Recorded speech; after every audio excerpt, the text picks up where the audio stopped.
நண்பர்கள் அனைவருக்கும் வணக்கம். வாங்க கனவு தேசத்தில் பயணிக்கலாம். கனவு தேசத்தில் உங்களுடன் பயணிக்கும் நான் ராஜ்குமார். நண்பர்களை, இன்றைய காணொலி பதிவில் எதை பற்றி பார்க்க போறோம் அப்படின்னா, விஜய் ரசிகர்களை பற்றி சாட்டை துரைமுருகன் பேசியது சரியா, நாம் தமிழர் கட்சி கூடாரம் காலியாகிறதா அப்படின்றத பற்றி தான் ஒரு சிறிய காணொலி பதிவு.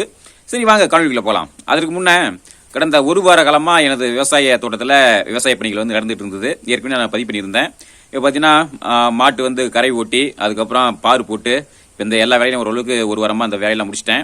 இப்போ என்ன பார்த்தீங்கன்னா, அந்த கரை ஓட்டி பாரு போடுறதுக்கு பார்த்தீங்கன்னா இன்னைக்கு கூலி ஆளெல்லாம் விட்டா கூலி ஆளுக்கு ஒரு ஆளுக்கு ஆண்களுக்கு 600 ரூபா, ஒரு ஏக்கருக்கு ஒரு 5 ஆள் கேட்குறாங்க. அப்படிங்கும்போது நமக்கு இங்கே 2 ஏக்கரு, அங்கே வடக்க ஒரு ஏக்கர், மொத்தம் 3 ஏக்கரு எல்லாம் பார்த்தீங்கன்னா ஒரு 35, 15, 5,6, 90 ஒரு 9,000 பக்கமாக செலவாகும் அப்படிங்கிற மாதிரி இருந்தது. ஆனால் அதே சமயத்தில் வேலையும் அந்த அளவுக்கு திருத்தமும் இருக்காது. அதனால என்ன யோசிச்சேன் அப்படின்னா, சரி நாம நாமளே போட்டுருவோம் அப்படிங்கிற மாதிரி ஒரு எண்ணம் எடுத்து நானே எல்லா காட்டையும் போட ஆரம்பிச்சிட்டேன். அப்பா கொஞ்சம் கூட துணைக்கு வச்சுக்கிட்டு நானே ஒரு 3 ஏக்கரையும் ஒரு ஆள் மட்டும் கூட வச்சுட்டு எல்லா வேலையும் ஒரு வாரமாக முடிச்சிட்டேன். அதனால தான் ஒரு வாரமாக காணொலியில் எதுவும் பதிவிட முடியல. நிச்சயம் இந்த ஒரு சிறிய சேமிப்பு அப்படிங்கிறது ஏதோ ஒரு வகையில் நமது கட்சிக்கோ இல்லை எனது குடும்பத்துக்கோ ஒரு உதவியாக இருக்கும் அப்படின்னு நினைக்கிறேன். அதனால இல்லாமல் வேலை நமக்கு திருத்தமாக இருக்கும். நம்ம செய்யும்போது ஒரு வேலையை நம்ம செய்யும்போது அது சுத்தமாக திருத்தமாக இருக்கும். ஏன்னா ஏற்கனவே நண்பர் சொல்லியிருந்தாரு, இந்த மாதிரி ஆள் விட்டு போட்டது திரும்பவும் நம்ம பழையபடி அதை திரும்பவும் செய்யற மாதிரி இருக்குது அப்படின்னு சொல்லியிருந்தாங்க. அதனால நம்ம சும்மா தானே இருக்கோம் அப்படிங்கிற மாதிரி கொஞ்சம் இந்த காணொலி, அதனால தான் காணொலி எதுவும் பதிவிட முடியல. ஒரு வழியா நேற்றோட எனது இந்த கரை பால் போடுற வேலை முடிஞ்சது. இனிமேல் அடுத்த 2 நாட்களில் வெங்காய நடவு போடணும். இப்போ வானம் இன்னைக்கு தான் மழை தொடங்கியிருக்கு, பருவமழை தொடங்கியிருக்கு. அதனால தான் இன்னைக்கு கொஞ்சம் ஓய்வாக உட்காந்து இப்போ இன்னைக்கு இந்த ஒரு வாரத்துக்கு அப்புறம் அந்த காணொலி பதிவு பண்ணுறேன். சரி அன்பர்களே, நிச்சயம் இனி அரசியலை பற்றி பேசுவோம். நமது இலக்கு நிச்சயத்தை நோக்கி நம்ம பயணிப்போம். வாங்க இப்போ நேராக பார்த்து காணொலிக்குள்ள போகலாம். அதாவது இப்போ நம்ம தமிழ் பொக்கிஷம் விக்கி நம்ம எல்லாருக்கும் தெரியும். அவர் நாம் தமிழ் கட்சியை பற்றின, அதாவது நடுநிலைமை அப்படிங்கிறத விட நாம் தமிழ் கட்சியினுடைய பற்றி நியாயமான கருத்துக்களை எடுத்து பேசுவார். நம்மளே அதை விரும்பி பார்ப்போம். நமது கட்சி உறவு நிறைய பேர் விரும்பி பார்ப்பாங்க. ஆனால் சமீபத்தில் ஒரு 2 காணொலிகள் பதிவிட்டு இருக்காங்க. அதை எதை பற்றி அப்படின்னா, சாட்டை துரைமுருகன் ஒரு நேர்காணல்ல இந்த விஜய் ரசிகர்களை பற்றி கொஞ்சம் கடுமையான வார்த்தையில பேசிட்டாரு. அதை எடுத்து வச்சு விக்கி ஒரு காணொலி போட்டிருக்காரு. சாட்டை துரைமுருகன் இந்த மாதிரி பேசலாமா, அது பரதேசி, அந்த மாதிரி பன்றிகள், இந்த மாதிரிலாம் ஒப்பிட்டு பேசிட்டாரு, இந்த மாதிரிலாம் பேசலாமா, இது நாம் தமிழ் கட்சி ஒரு வீழ்ச்சியை நோக்கி கொண்டு போகும், பழையபடி நாம் தமிழ் கட்சி புதுசா வளர்ந்து வர்ற மாதிரி இருக்கும் அப்படிங்கிற மாதிரில சில கருத்துக்கள்லாம் வச்சிருக்காங்க. சரி, என்னடா இந்த மாதிரி பேசுறாப்புல, நல்லா தானே பேசிட்டு இருந்தாரு, ஏன் திடீர்னு விஜய்க்கு ஆதரவா முழுக்க ஆதரவா பேசுறாரு அப்படிங்கிற மாதிரி நம்ம யோசிக்க வச்சது. அது மட்டும் இல்லாம அவர் ஒரு காணொலி இல்ல, அவர் வச்சிருந்த அந்த முகப்பு படம் அப்படிங்கிறது விஜயினுடைய புகைப்படம் அப்படிங்கிறது நல்லா தெளிவா இருக்கு. ஆனா அதே சமயத்துல அண்ணன் சீமானுடைய புகைப்படத்தை ஒரு கேலி சித்திரமா ஒரு கோமாளி மாதிரி வச்சிருந்தாப்ல. இதை பார்க்கும்போது நமக்கு என்ன தோணுது அப்படின்னா, அப்ப இவ்வளவு நாளா நாம் தமிழ் கட்சியை பற்றி நேர்மையான இல்லைன்னா நியாயமான கொள்கைகளை பேசியிருந்தாரு, நல்ல விதமா தான் பேசிட்டு இருந்தாங்க. ஆனா ஒரு உள்ளுக்குள்ள விஜயனுடைய ஒரு ஆதரவாளரோ விஜயனுடைய ரசிகரோ அப்படிங்கிற ஒரு கேள்வியை தான் நம்ம மனசுக்குள்ள எழுப்பி இருக்கு. ஏன்னா இந்த 2 பேருடைய புகைப்படத்தை பார்க்கும்போது நமக்கு அதுதான் தோணுது. ஏன்னா ஒரு சமயத்துல உள்ள இருக்கிற பூனைக்குட்டி வெளியே வந்துடும் அப்படின்னு சொல்லுவாங்க பாத்தீங்களா, இந்த விஷயத்துல இதுதான் நடந்திருக்குது. விக்கி என்னதான் நாம் தமிழ் கட்சிக்கு ஆதரவாக நியாயமாக பேசினாலும் இவர் ஒரு விஜயனுடைய ஒரு தீவிர ரசிகர் அப்படிங்கிற மாதிரி தான் நமக்கு என்ன தோணுது. சரி, சாட்டை துரைமுருகன் முதல்ல அந்த மாதிரி பேசுறது சரியா அப்படின்னா, அது கொஞ்சம் கடுமையா பேசிருக்க தேவையில்லை, கொஞ்சம் தம்மையா பேசியிருந்திருக்கலாம். அதாவது ஏன் இந்த மாதிரி சாட்டை துரைமுருகன் பேசினாரு அப்படின்னு நான் நினைக்கிறேன் அப்படின்னா, இன்னைக்கு நாம் தமிழ் கட்சி ஒரு 15 வருடமா இந்த மக்களுக்காக, இந்த மண்ணுக்காக உண்மையா களத்துல இன்னும் போராடிட்டு வந்துட்டு இருக்காங்க. கொள்கைகளை முன்னிறுத்தி தொலைநோக்கு பார்வையோட பல கனவுகளை சுமந்து பயணிச்சுட்டு இருக்கும்போது திடீர்னு பாத்தீங்கன்னா எவ்வளவு ஊடக ஈட்டடிப்புகள் பண்றாங்க. நாம் தமிழ் கட்சியை பற்றி எந்த ஒரு கருத்துக்களையும் சரி, உங்களுடைய செயல்பாடுகளும் சரி வெளியே சொல்றது கிடையாது. இப்படி ஊடகம் ஒரு பக்கம் ஈட்டடிப்பு பண்ணிட்டு இருந்தாங்க. இந்த சமயத்துல ஒரு திரைக்கவர்ச்சியை வச்சு ஒரு சினிமா பிரபலம் அப்படிங்கிற ஒரு தகுதியை மட்டும் வச்சுக்கிட்டு திடீர்னு நானும் அரசியல் கட்சி தொடங்குறேன், நானும் அரசியலுக்கு வரேன் அப்படிங்கிற மாதிரி விஜய் வராரு. அப்ப இந்த ரசிகர் கூட்டங்கள், எந்த ஒரு அரசியல் புரிதலும் இல்லாம இந்த ரசிகர்கள் என்ன பண்றாங்க, உடனே நாம தளபதி, அடுத்த முதல்வர் தளபதி தான் அப்படிங்கிற மாதிரி இவங்க வராங்க. எந்த ஒரு புரிதலும் இல்லாம, எந்த ஒரு கொள்கையும் இல்லாம இந்த மாதிரி வர்றதை பார்க்கும்போது ஒரு கொள்கை புரிதலோட, ஒரு அரசியல் புரிதலோட உள்ள ஒரு நபருக்கு நியாயமா வர்ற கோபம் தான்.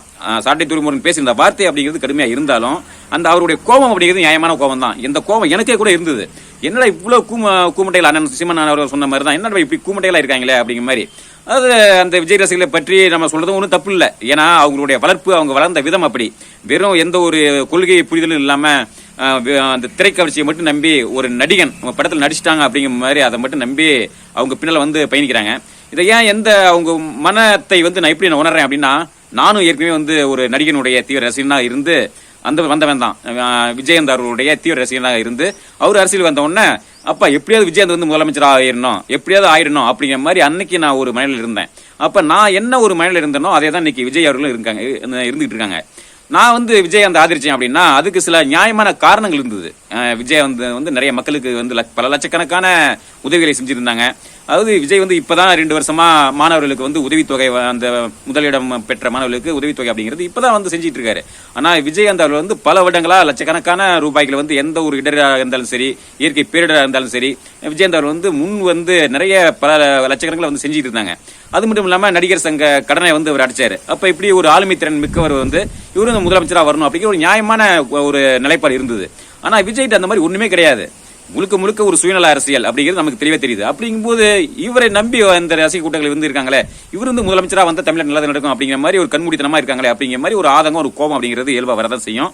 அந்த ஆதங்கத்தை தான் சாட்டை துறைமுகங்கள் வந்து வெளிப்படுத்தி இருந்தாங்க. ஆனா இன்னைக்கு பேசுறதுக்கு நிறைய விஷயங்கள் இருந்தாலும் ஏன் விக்கி வந்து அதெல்லாம் பேசாம சாட்டை துறைமுருகன் பேசுனது இதை எடுத்து ஏன் பெருசுப்படுத்திட்டு இருக்காரு அப்படிங்கறதா எனது கேள்வியா இருக்கு. இப்ப சமீபத்துல இந்த யூடியூப் புருடா இருக்கான் பாத்தீங்களா, அவன் வந்து அண்ணன் சீமானை ரொம்ப கேலி பண்ற விதமா ரொம்ப ஆபாசமா ஒரு முகப்பை வைத்து காணொலி போட்டிருக்கான்.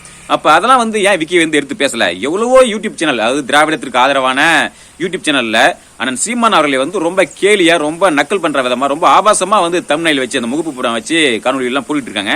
அதை பத்தி எல்லாம் ஏன் வந்து இந்த நம்ம விக்கி வந்து எடுத்து பேசல, ஏன் இதை பற்றி பேசல அப்படிங்கறதுதான் என்னுடைய கேள்வியா இருக்கு. அப்ப விக்கி வந்து என்னதான் வந்து இவ்வளவு நாளா நாம் தமிழ்ச்சி ஆதரவா இருந்தாலும் இன்னைக்கு அவர் வந்து ஒரு ரசிகருடைய மனப்பான்மையோட தான் இருக்காரு. அவரே ஒரு புரிதல் இல்லாம தான் இருக்காரு அப்படிங்கிறது தான் நமது பரிவே இருக்கு. அந்த காணொலிக்குள்ள நமது கட்சி உறவுகளை வந்து அந்த விக்கிக்கு எதிரான கருத்துக்களை வந்து பதிவிட்டு இருக்காங்க. அப்படிங்கும்போது நம்ம இந்த உலகத்துல என்ன நினைக்கிற தோணுதுன்னா, யாரையுமே நம்பி பிரயோஜனம் கிடையாது. இவங்க இந்த ஊடகம் வந்து நமக்கு ஆதரவா பேசுவாங்க, இவங்க வந்து நமக்கு ஆதரவா பேசுவாங்க அப்படிங்கிற மாதிரி நம்ம வந்து யாருமே எதிர்பார்த்து இருக்க முடியாது. ஏன்னா ஏற்கனவே நம்ம பார்த்துட்டோம், ஏற்கனவே இந்த முக்கிய ஊடகங்கள், செய்தி ஊடகங்கள் எல்லாருமே நாம் தமிழ் கட்சியில இருந்து ஆயிரக்கணக்கான பேர் விலகிட்டாங்க, தாவேக்கால் வந்து இணையறாங்க. இந்த தந்தி, முக்கியமா நம்ம ரகசிய ஓட்டம் சொல்ற மாதிரி அது தொந்தி டிவி, அவங்க வந்து 1000 பேர் வந்து நாம் தமிழ்ல இருந்து விலகி தாவேக்கால் இணைச்சிட்டாங்க அப்படிங்கிறாங்க. ஒவ்வொரு தொலைக்காட்சியிலையும் 100 பேர், 500 பேர், 1000 பேர், இந்த மாதிரி அவங்களுக்கு ஏற்ற ஒரு எண்ணிக்கையை போட்டு இந்த மாதிரிலாம் செய்திகளை பரப்பிட்டு இருக்காங்க. இப்படிப்பட்ட இந்த சூழ்நிலையில நமது கட்சி உறவுகள் நாம என்ன பண்ணணும் அப்படின்னா, நம்ம இந்த ஊடகங்களுடைய உண்மை, அந்த போலியான முகத்திரையை வந்து நம்ம கிழிக்கணும். மக்கள்கிட்ட வந்து அவங்க வந்து எடுத்து சொல்லணும், அந்த முகத்திரையை வந்து கிழிக்கணும். அப்ப நம்ம நாம் தமிழ்ச்சியினுடைய உண்மையான கொள்கைகளை வந்து மக்கள் கொண்டு போய் சேர்க்கணும். நிறைய அதுக்கு நம்ம வேலையை செய்ய வேண்டியிருக்கு. அது சாதாரண விடயம் கிடையாது. இந்த மாதிரியான ஊடக புறக்கணிப்பு, இந்த மாதிரி தவறான கருத்துக்கள் பரப்புறது, இதற்கு மத்தியில் நமது கட்சியை வந்து வளர்த்து கொண்டு போகணும் அப்படிங்கிறது ஒரு சாதாரண விஷயம் கிடையாது. இருந்தாலும் அது வந்து நமது கட்சியினுடைய உறவுகள் வந்து உண்மை உளப்பூர்வமா உழைக்கக்கூடிய உறவுகள் நிச்சயம் வந்து கொண்டு போய் மக்கள் கொண்டு போய் சேர்க்கணும். இதை நம்ம செய்தால்தான் 2026 அப்படிங்கிறது நமது கட்சியினுடைய வளர்ச்சி அப்படிங்கிறது மிகப்பெரிய அளவில் இருக்கும். அடுத்து நிச்சயம் நாம் தமிழ்ச்சி வென்று அந்த சீமான் அவர்கள் முதல்வர் ஆவதற்கும் வழி வகையா இருக்கும். நிச்சயம் அதை உறுதியா செய்வோம். சரி நண்பர்களே, இந்த தருணத்துல இந்த தகவலை வந்து உங்களோட பகிர்ந்து கொள்ளதான் இந்த ஒரு காணொலி பதிவு. மீண்டும் ஒரு ஆக்கப்பூர்வமான காணொலி சந்திப்போம். நன்றி, வணக்கம்.